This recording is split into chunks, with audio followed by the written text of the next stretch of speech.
누가복음 6장 6절에서 11절까지 말씀입니다.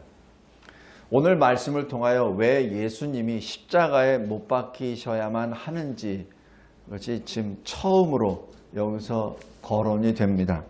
먼저 6절 보면 또 다른 안식일이라고 했습니다. 지난주에 얻는 안식일에 제자들이 이 밀밭길을 가면서 이삭을 잘라 먹는 것을 가지고 자기들이 만든 그 법규에 따라 안식일을 어겼다라고 여기서 책망을 했습니다. 그때 예수님이 말씀으로 안식일의 주, 바로 메시아 그리스도이심을 스스로 계시하십니다. 오늘 6절부터는 또 다른 안식일에 이런 일이 벌어집니다. 예수께서 늘 안식일마다 회당에 가셔서 설교를 하십니다. 근데 그때 오른손 마른 사람이 있었다라고 기록합니다. 여기서 오른손 마른 사람이라는 얘기는 오른손이 약간 해서 제대로 사용을 못하는 그런 사람이겠죠. 그런데 7절에 보면은 서기관과 바리새인들이 예수를 계속해서 엿봅니다. 목적은 예수를 고발하려고. 그래서 예수를 체포, 법정에 세우려고. 궁극적으로는 예수를 죽이려고 그렇게 합니다. 그때 8절에서 예수께서 그들의 생각을 아시고, 왜냐하면 예수님은 완전한 사람이지만 완전한 하나님이십니다. 그래서 지금 그들의 생각을 이미 다 아십니다. 거기서 예수님이 그들의 생각을 아시기 때문에 그것을 피하시는 것이 아니라 오히려 그것을 더 드러내십니다. 그래서 그들을 드러내시며 그들의 악함을 드러내시고 동시에 예수님이 하나님의 아들이심을 계시하십니다. 9절에 이렇게 말씀하십니다. 안식일에 선을 행하는 것이 맞느냐, 악을 행하는 것이 맞느냐. 안식일에 생명을 살리는 것이 낫느냐, 생명을 죽이는 것이 옳으냐라는 질문입니다.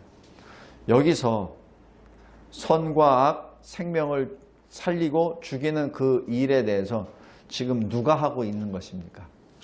지금 예수님이 선을 행하고 생명을 살리는 얘기를 하는데, 지금 서기관과 바리새인들, 소위 하나님의 사람들, 그리고 하나님의 백성들을 의의 길로, 생명의 길로 인도해야 될 사명을 가졌다고 하는 사람들이, 구원의 사명을 가졌다고 하는 사람들이 오히려 악을 행하고 지금 죽이는 일에 앞장선다는 말씀을 지금 여기서 선언적으로 하십니다.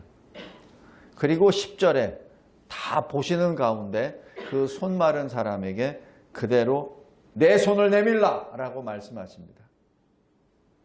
그러자 그 손이 회복됐다라고 기록합니다.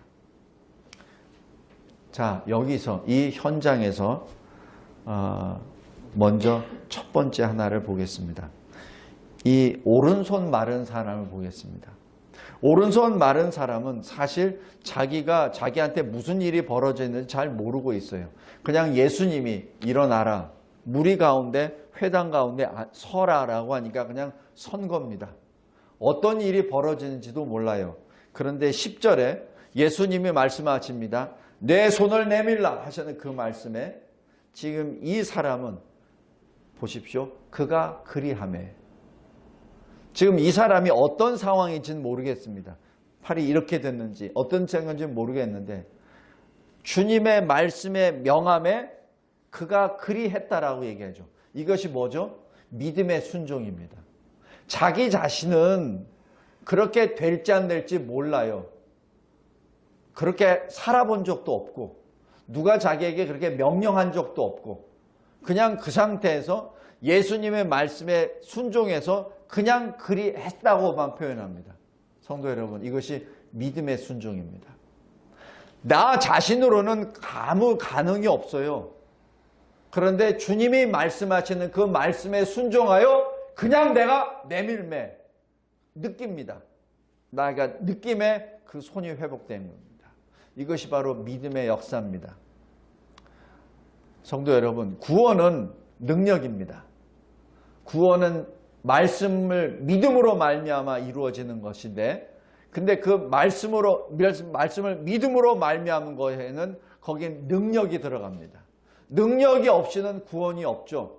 바로 여기서 주님의 전권의 절대 주권의 능력이 여기서 임함을 고백합니다. 여기 이 사람은 아무런 여기에 표현이 없어요. 그러나 이 사람이 예수의 말씀에 순종하여 믿음으로 자기 스스로가 그렇게 함에 자기 손을 내밀매 그 손이 회복됐다라는 것을 여기서 압니다. 다음에 두 번째 11절에 보면은 그들의 노기가 가득하여 라고 기록합니다. 여기서 이 헬라어로 이 노기가 가득하다는 이 단어 자체의 뜻이 뭐냐면은 여기 설교약 3번 작은 1번을 보시기 바랍니다. 이성을 잃고 미친 사람처럼 분노를 내는 것이 이 단어입니다. 그냥 단순히 화가 났다는 것이 아니에요. 지금 화가 나서 자기 이성을 잃고 이 완전히 분노가 폭발했다는 것을 여기서 의미합니다. 그런데 왜 여기서 노기가 이렇게 가득했죠? 왜? 왜냐하면 자기 자신의 죄가 들춰났거든요. 자기 자신의 죄가 드러났거든요. 그렇기 때문에 그것을 덮기 위한 조치입니다. 성도 여러분, 우리가 양심을 가진 사람과 양심의 화인을 맞은 사람과의 구별이 여기에 있습니다. 양심을 가진 사람도 죄를 범할 수 있습니다. 양심이 있는데 죄를 어떻게 범할 수 있냐? 아니에요. 할 수 있어요. 그러니까 사람이죠.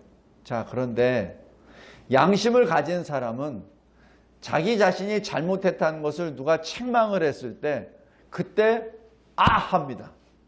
그때 눈이 번쩍 뜨이죠. 그때 하나님 앞에 회개가 들어가고 그때 그 사람 앞에 잘못했다 시인합니다. 그런데 양심의 화인을 맞은 사람은 어떻게 하냐면은 그 자체에 대하여 화를 냅니다. 그리고 그걸 덮어버리려고 그래요.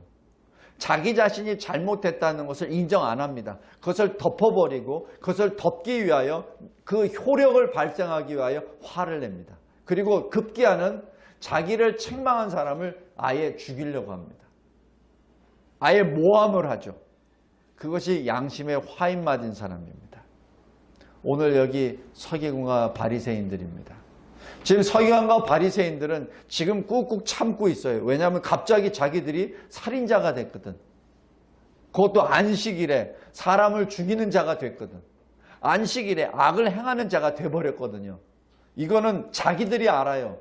예수님이 그냥 당신들 이라고 얘기한 것도 없어요. 그냥 안식일에 선을 행하는 것이 옳으냐 악을 행하는 것이 옳으냐, 안식일에 생명을 구하는 것이 옳으냐 생명을 죽이는 것이 옳으냐라는 질문입니다. 그런데 이 사람은 알아요. 이 사람들은 압니다. 자기들을 향하여 예수님이 그렇게 지금 책망하고 계신다는 것을 본인들이 알아요. 그래서 죽이려고 하는 겁니다. 그리고 더더욱이나 아예 보는 자리에서 하나님의 권능을 받거든요. 보통 사람들은 양심이 가진 사람, 신앙인이라면 하나님의 권능이 임했을 때 그 앞에 엎드립니다. 우리 잘 생각해 보세요. 베드로가 예수님의 말씀에 순종하여 밤새도록 고기를 잡지 못했는데 그냥 깊은 바다에 가서 그물을 던져대라 하는 그 말에 그냥 순종하고 따랐습니다. 그리고 자기가 상상하지 못할 고기를 잡았어요. 배가 가라앉을 정도로, 그것도 2척이나. 그때 베드로가 뭐 했죠? 하나님의 권능 앞에 엎드리죠. 그것이 하나님의 사람의 전형적인 자세입니다. 그런데 여기 서기관과 바리새인들은 어떻게 하죠? 지금 하나님의 권능을 봤어요. 자기 눈앞에. 있을 수 없는 일이 일어난 겁니다. 그 자리에서 어떻게 되죠? 엎드려야죠. 근데 엎드리질 않습니다. 엎드리지 않고 11절에 보면은 예수를 어떻게 할까 서로 의논합니다. 의논할 시간이 아닙니다.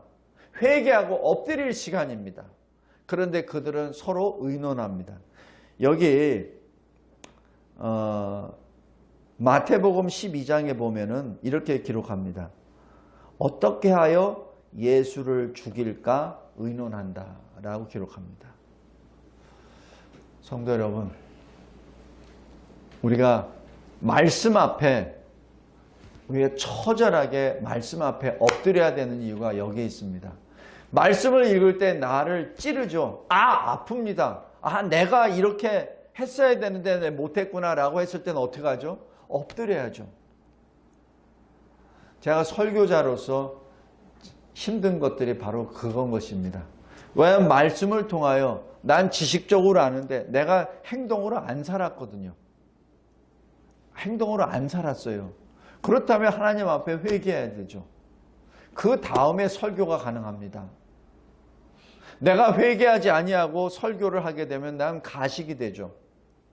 사실 그게 설교자로서 상당히 어렵습니다. 내가 과거에 이겼고 내가 과거에 하나님의 은혜를 체험했고 거기에 내가 무너졌던 사건이라면 설교를 자연스럽게 합니다. 그런데 내가 그러지 못한 구절에 있어서는 내가 설교를 못해요. 그래서 어떤 목사님이 자기 자신이 쭉 설교는 다 하는데 한 부분은 설교를 못하는 것이 나타났어요. 그게 뭐냐면은 산상수훈이었습니다. 왜냐면 자기가 그렇게 못 살았거든요. 그래서 그 목사님 같은 경우는 그래도 신앙의 양심이 있기에 그것을 깨닫고 그것을 이기려고 애를 썼다는 나중에 고백을 하였습니다. 성도 여러분, 우리가 말씀을 읽을 때도 똑같습니다. 말씀이 나를 찌를 때, 그때야말로 은혜를 받을 때요. 그때야말로 구원을 받을 때입니다. 특별히 설교 도중에 어떤 사람들이 있죠. 표적 설교라고. 그 표적 설교가 아니라 그때가 내가 은혜 받을 때입니다. 표적 설교라 해가지고 벌떡 화를 내며 떠나버리고 하는 그것이 아니라 바로 그때가 구원을 받을 때입니다. 우리 사람들에게는 다 흠이 있어요. 다 죄 다 있습니다. 그런데 특별히 어느 말씀으로 인하여 내가 찔림을 받았습니까? 그렇다면 그것은 회개의 때예요. 기쁨의 때입니다. 왜냐하면 내가 나의 가장 더러운 치부가 하나님의 말씀으로 드러났기 때문에 그것도 하나님이 아시니까 들춰내신 것 아니에요? 그렇다면 기쁨으로 아멘으로 받아야 됩니다. 여기 11절 만약에 제가 그 현장의 서기관과 바리새인이었다면 어떻게 했겠습니까? 어떻게 했겠습니까? 그래도 내가 유대교의 선생 서기관인데 그래도 내가 바리새인인데 내가 말씀을 가지고 살려고 이렇게 열심히 했던 내가 신학자인데 내가 경건한 사람인데 저 사람 앞에 나의 죄가 들춰난 것 그 자체에 대하여 여러분은 어떻게 행동하시겠습니까? 성도 여러분, 안식일의 주 예수 그리스도께서 말씀하십니다. 사랑의 마음을 가지라. 긍휼의 마음을 가지라. 생명을 살리는 마음을 가지라. 하나님이 기뻐하시는 선을 행할 마음을 가지라. 고린도전서 4장 20절에 하나님 나라는 말에 있지 아니하고 오직 능력에 있느니라. 바로 그 능력은 하나님 은혜의 능력입니다. 안식일은 예배하는 날입니다. 안식일은 쉬는 날입니다. 그러나 동시에 안식일은 도움이 필요한 사람을 돕는 날이기도 합니다. 몸이 아플 때에는 아픈 자를 방문한 날이요. 빈천한 사람을 돕는 날이요. 그리고 어려운 사람들에게 힘이 되어주는 바로 그 날입니다. 복음의 능력이 있다는 얘기는 그 내가 복음을 받은 것을 내가 실천할 때 그것이 능력에 나타나는 것이죠. 내가 복음을 받았는데 내가 실천하지 않았을 때는 내가 전하는 복음의 말씀 하나하나는 전부 다 힘이 없는, 능력이 없는 공허한 외침밖에 되지 않는다는 사실입니다. 데살로니가 전서 1장 5절에 우리 복음이 너에게 말로만 이른 것이 아니라 또한 능력과 성령과 큰 확신으로 된 것임이니라 라는 그 말씀이 바로 그 말씀입니다. 성도 여러분, 말씀을 받았습니까? 그러면 그 말씀을 실천하시기 바랍니다. 특별히 말씀이 나의 연약한 점, 내가 숨기고 싶은 그러한 치부를 들춰내셨습니까? 그렇다면 더더욱이나 기쁨으로 주 앞에 엎드리길 바랍니다. 그랬을 때 그 말씀의 능력이 나로부터 나의 삶을 통하여 그 능력이 나타날 줄 믿습니다.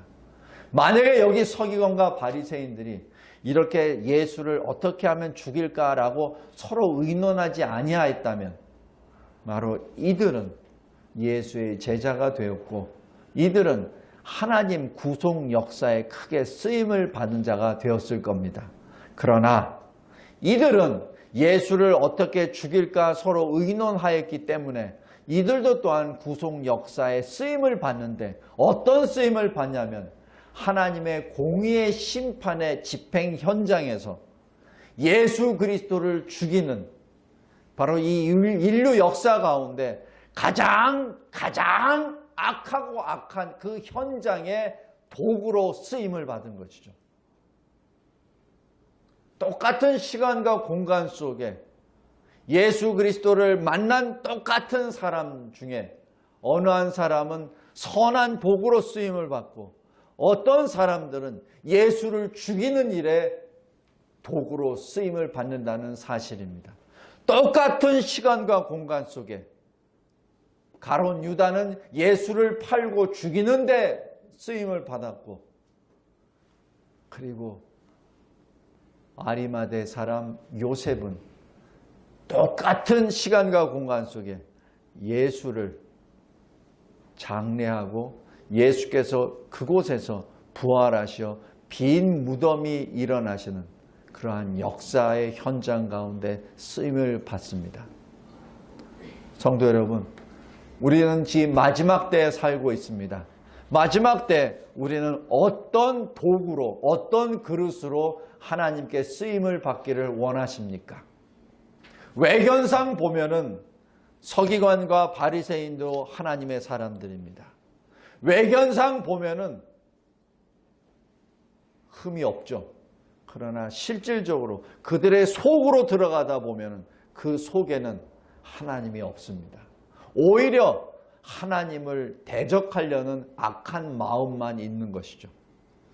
하나님께서 보내주신 메시아 그리스도를 죽이려고 하는 그 수단으로 도구로 쓰임을 받은 것이죠. 마지막 때 늘 하나님 편에서 하나님이 기뻐하시는 일 그리고 생명을 살리는 그 일에 우리 스스로가 쓰임을 받는 그 장소에 하나님께 맡기는 주의 거룩한 백성들 예수의 제자가 되시기를 주 예수 그리스도의 이름으로 기도합니다. 기도하겠습니다.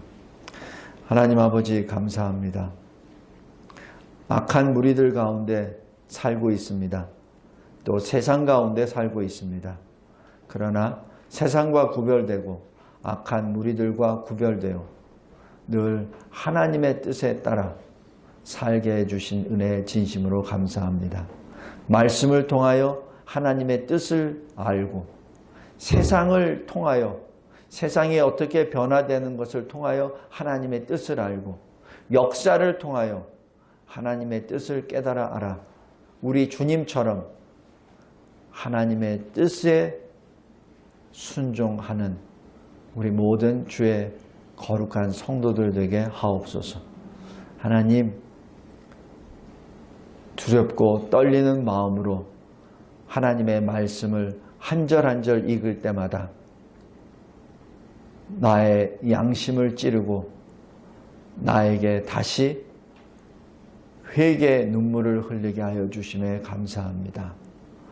나의 죄가 들춰날 때일수록 그것을 두려워하거나 덮으려고 하는 것이 아니라 오히려 그때가 회개할 때요. 그때가 구원을 받을 때임을 영으로 깨달아 알고 믿음으로 주께 나아가는 주의 거룩한 백성들 되게 하옵소서. 예수 그리스도의 이름으로 기도드리옵나이다. 아멘.